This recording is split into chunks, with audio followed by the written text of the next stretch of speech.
Oke, halo. Sekarang saya sudah berada di Unmax Studio dan di sini kita akan melakukan room tour dan juga interview dengan foundernya yaitu Bang Andre. Jadi bagi kalian penasaran, yuk ikuti saya.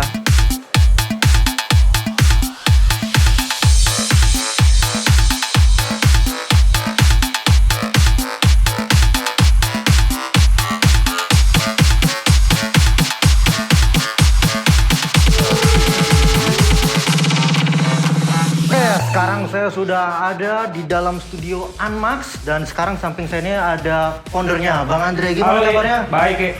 So, mau nanya nih, ini ruangan apa ya? Jadi itu ruang tamu lah istilahnya. Jadi untuk menyambut klien kita gitu. Jadi kalau lagi proses editing, mereka bisa nunggu di sini sambil nonton TV. Ruang santai juga ya berarti ya? Bisa main PS ini. Gede juga TV-nya loh. Saya nggak punya TV segede ini di rumah ya.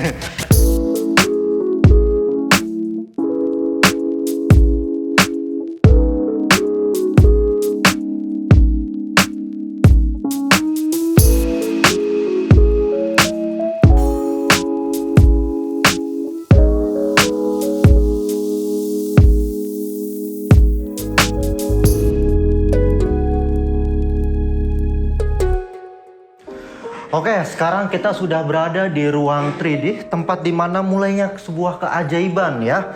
Dan di sini ada ruangan saya juga, tempat kerja saya. Kalau misalnya ada kerjaan di sini, saya pakainya di sini. Dan BTW di sini menggunakan RTX 2080, jadi kencang lah buat ngerender, mantep ya. Karena banyak tuh yang komentar di Instagram, Bang kalau kayak gini pakai spek apa? Ini kebetulan pakai 2080.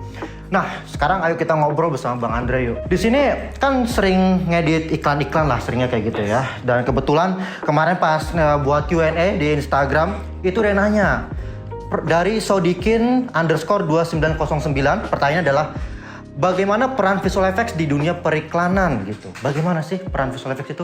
Perannya cukup signifikan sebenarnya kalau di dunia periklanan karena pasti di setiap iklan itu menggunakan visual effect, entah itu penggunaan porsinya kecil, sedikit atau banyak. Apalagi di zaman sekarang ya, di zaman pandemi bisa dibilang seperti itu. Ada kesulitan waktu waktu proses produksi gitu. Banyak hal-hal yang nggak bisa dilakukan waktu produksi karena pandemi ini gitu. Jadi peran visual effect di masa sekarang justru makin meningkat demand-nya gitu. Kayak seperti kemarin kita bikin iklan ekspedisi gitu ya, adegannya demo, terus kan nggak mungkin kita shoot adegan demo di outdoor gitu ya.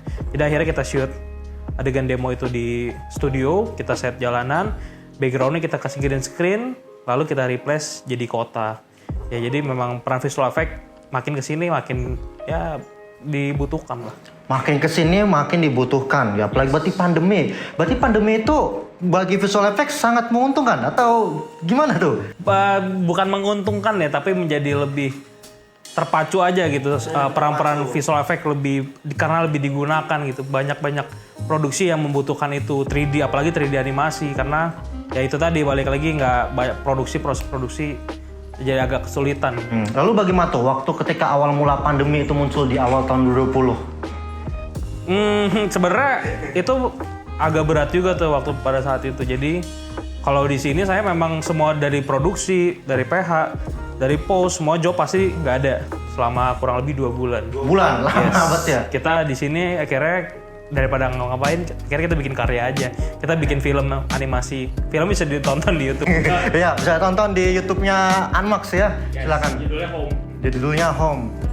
Selain bikin film juga, kemarin karena nganggur juga, akhirnya saya ada ide untuk bikin t-shirt lah, bikin kaos, judulnya Easy Peasy itu kaos untuk visual effect artist, jadi ada quotes visual effectnya.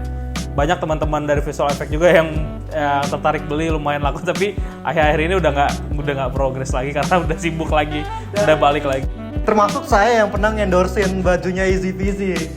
Oh, ternyata sih di sini letaknya itu cukup kaget sih buat saya sih. Dan bajunya adem sih. Termasuk baju favorit saya. Jadi, untuk yang dapat baju itu ya kalian limited edition aja beruntung. Karena udah nggak produksi lagi. Oke, jadi itu pertanyaan pertama dan masih ada pertanyaan kedua dan pertanyaan kedua ini lebih khusus untuk teman saya depan saya itu adalah Bang Satria.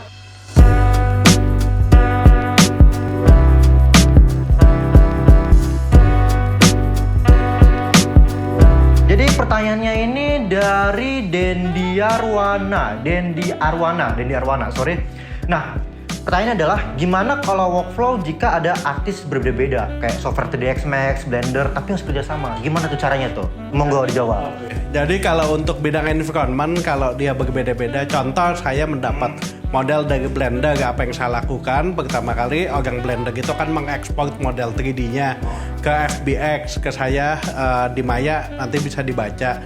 Tetapi tidak semudah itu karena biasanya kita harus dari koordinat XYZ kita harus taruh titik tengahnya di 0 supaya nanti saya dari Maya bisa menyusun lagi, dan juga mungkin kadang kita sedikit clean up, kadang apa yang terlihat di program lain itu bagus sampai di program lainnya lagi dia akan sedikit berubah, atau koordinat Y-nya terbalik, atau dia partnya pecah-pecah dia ubah. Mostly sih yang kalau ada banyak artis dengan workflow yang berbeda-beda, mostly yang paling berat adalah kita clean up. Oke Ki, jadi kira-kira Rifki tahu nggak ini ruangan apa nih kalau dilihat dari setnya nih, lagi pada ngapain nih? Compositing. Yes, benar. Jadi ini adalah ruangan visual effect compositing. Jadi anak-anak visual effect kerjain project-project di ruangan ini lah gitu. Yes.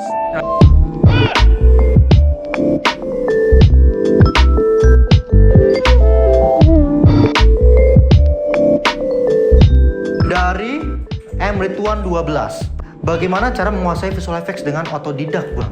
Oke, sebenarnya sih kita sering-sering aja ya bikin video iseng-iseng, apalagi sekarang lagi trennya itu bikin visual effect di TikTok. Iya TikTok, ya benar. Nah, apalagi sekarang itu lagi ada perdebatan antara editor berkelas dan lain-lain. Nah, pokoknya jangan malu, jangan takut mau diledek lu editor berkelas gitu, mau lu hasilnya jelek atau bagus. Yang penting lu seneng, lu passion sama apa yang lu bikin aja gitu. Lu sering-sering bikin, terus lu sering-sering upload, sering-sering pamer di sosial media, sering-sering nyombongin diri sendiri. Biar apa? Orang itu nggak peduli lu itu pendiam atau apa gitu. Orang itu peduli sama karya lu, asalkan lu sering nunjukinnya di sosial media gitu. Oke Ki, nah sekarang kita udah di ruang offline editing nih Ki. Ruang offline Kebetulan editing. udah ada editornya di sini, boleh kenalin. Ini editor offline-nya adalah ini namanya Bang Edwin.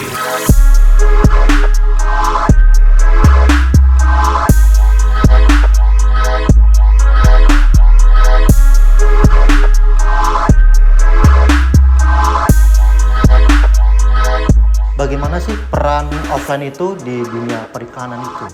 Bagaimana? Simple sih, sebenarnya peran offline itu ya peran untuk menyampaikan motivasi atau gagasan, inspirasi dari yang terbentuk pada saat pra-production, production dan post-production, semua itu tersampaikan motivasi tersebut. Gitu. Jadi bagaimana cara kita menyampaikan motivasi ya? Iya. Ya. Dan juga untuk di studio Unmax sendiri nih, bagaimana sih workflow editingnya itu seperti apa? Workflow-nya bisa dibilang sederhana tapi enggak juga, karena kalau kita bilang sederhana, workflow-nya tuh hanya pada saat teman-teman PH selesai syuting dan materinya sampai ke sini, pada saat proses offline editing, yaitu proses sebenarnya offline itu kita ngedit dengan file format atau kodek yang paling ringan. Ya, jadi basically offline itu tahap awal sebenarnya dari workflow editing kita gitu ya. Jadi dia membangun strukturnya dulu di offline, baru setelah itu masuk di online. Di online itu lagi ada terbagi lagi, ada compositing, ada 3D animation, baru ditutup sama color grading gitu ya. Workflow. Yes. Memang ada beberapa workflow yang berbeda gitu. Just in case biasanya memang entah color grading dulu baru online atau sebaliknya. Itu memang ada beberapa case yang bisa memakai yang mana aja gitu. Iya, jadi tergantung aja ya. Soalnya banyak juga pertanyaan muncul di Instagram, Bang, ini kalau buat visual effects itu grading dulu atau nanti? Gitu. Ya, jadi jawabannya sebenarnya bisa dua-duanya. Tergantung kasusnya. Mungkin itu bisa kita bahas di sesi yang berbeda karena bisa panjang itu kalau bahas. Wah, kayaknya ini ruangan yang paling gede sih daripada ruangan yang tadi sih. Yes. Ini ruangan apa mungkin? Jadi ini adalah ruangan color grading sebenarnya.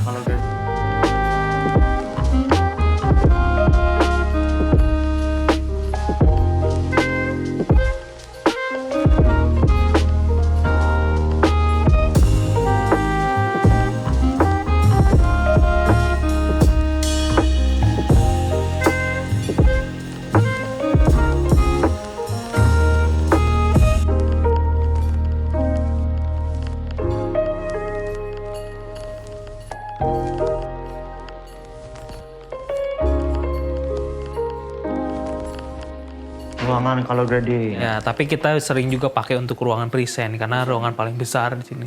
Jadi mau present offline, online atau color grading, biasa kita present di sini kalau kliennya jumlahnya banyak. Kalau klien jumlahnya Ya, banyak. karena ini ruangan paling besar, Iya sih, ruang paling besar dan paling estetik sih. paling cozy. Iya, paling cozy. Enak buat tidur, ada sofa-sofa. Klien kalau kelamaan nunggu revisi ya kan tidur biasanya. Iya sini, tidur. Iya sih, wajar, nyaman di sini kan. Jadi ini ada pertanyaan dari zrf.snv, susah banget namanya. Apa yang membuat Unmax Studio jadi seperti sekarang gitu? Maksudnya kayak apa yang dihadapi gitu? Awal mulanya tuh seperti apa gitu? Jadi awalnya memang waktu buka post ini memang kita fokusnya memang di post production. Post production. Jadi kita memang melayani offline editing, terus online editing, sampai color grading gitu ya. Terus, nah beberapa tahun belakangan ini akhirnya saya mencoba memfokuskan misi atau visi dari Unmax ini apa. Jadi visinya adalah kita mau branding Unmax ini ke arah visual effect gitu.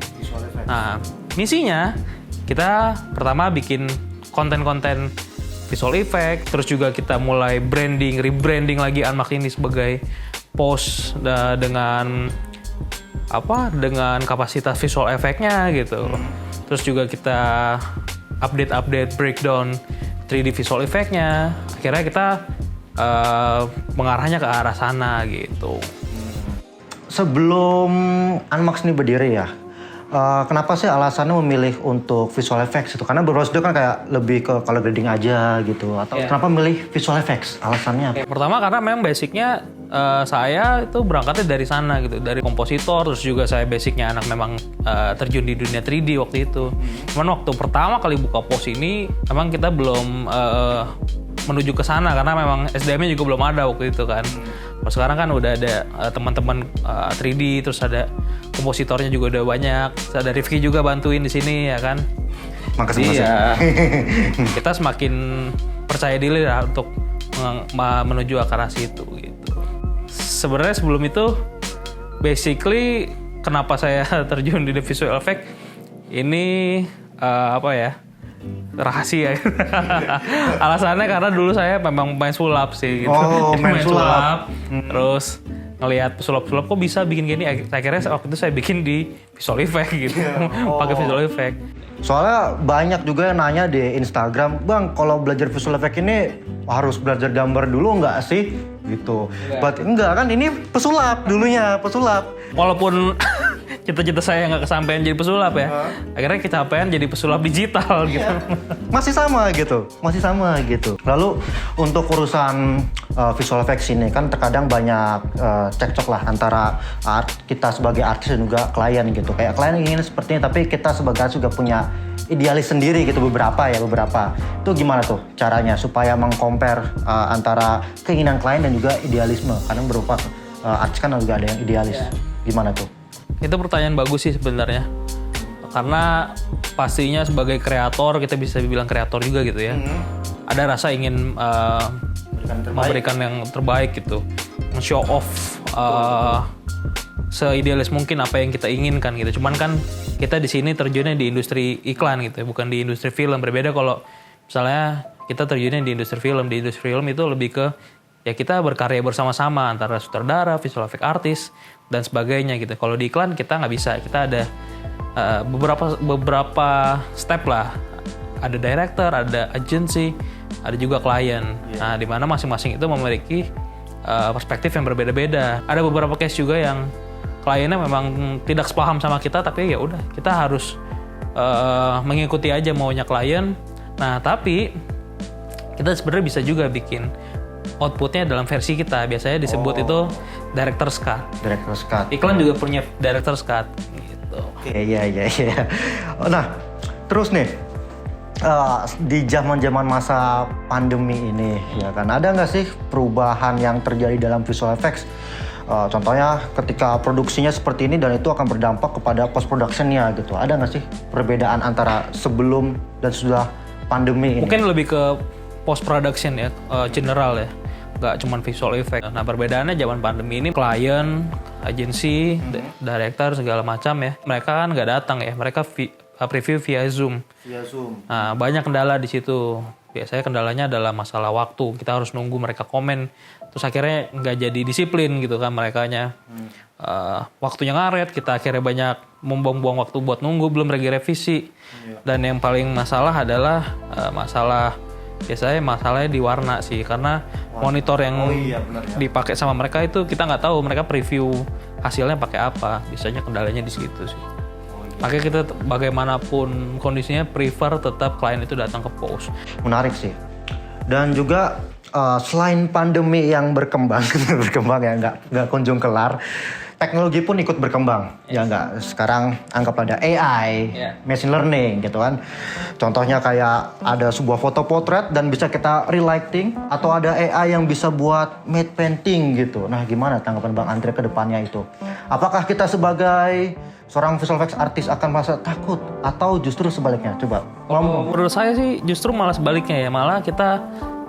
Kalau saya merasa malah kita semakin disupport oleh AI itu. Jadi pekerjaan kita semakin ringan, apalagi di zaman sekarang semuanya serba dibutuhkan dengan cepat.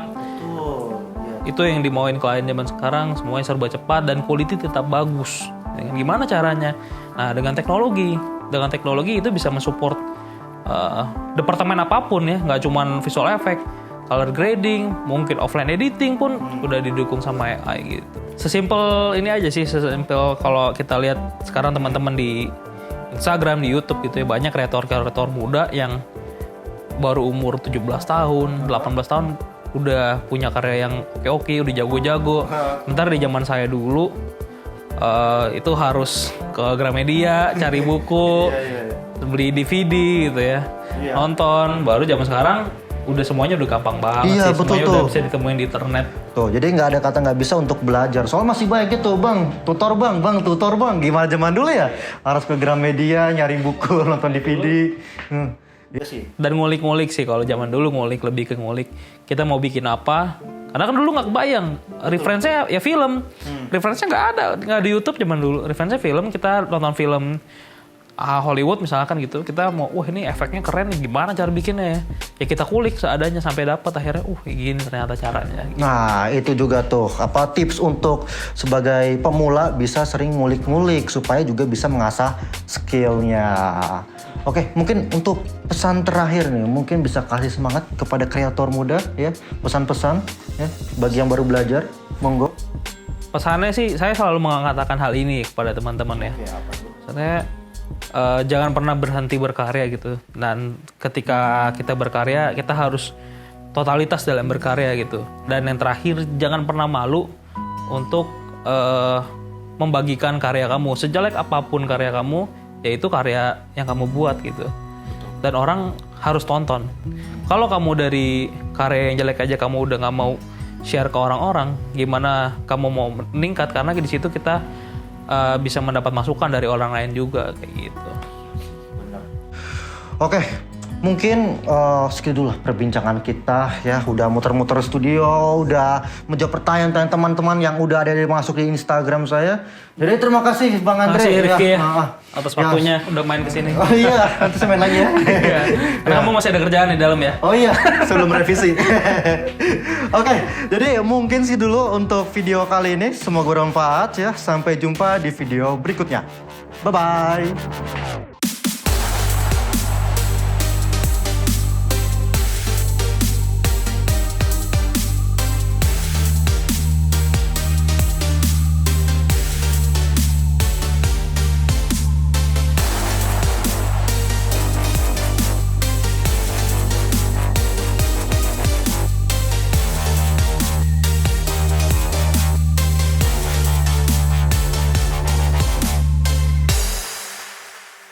Bang, tunggu.